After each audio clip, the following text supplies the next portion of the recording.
Bu kadar sevmezdim bilseydim eğer. Ömrümde 5 günlük qonaqsan benim.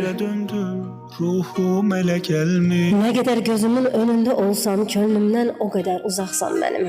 Ola bilsin ki sənin şu nadi vaxt etkisi. Ben senin sevginle fərəhlənərdim.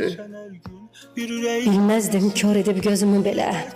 demək olmur. Hələ Deyirdim qəlbinə aşıqəm sənin, indi bəyənmirsən özümü belə. eşq elə bir şeydir. Gedirsən arxanca baxmıram ancaq, məni başa düşmür, anlamır çoxu. Gərəyə Sənə pis söz demək gəlməz içimdən, bir zaman sevdiyim olmusan axı.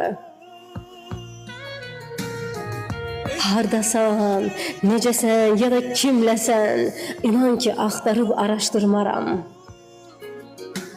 Sənə deyiləsiz çox söz var ancaq, deyərdin bu sevgi deməyi özümə yaraşdırmaram.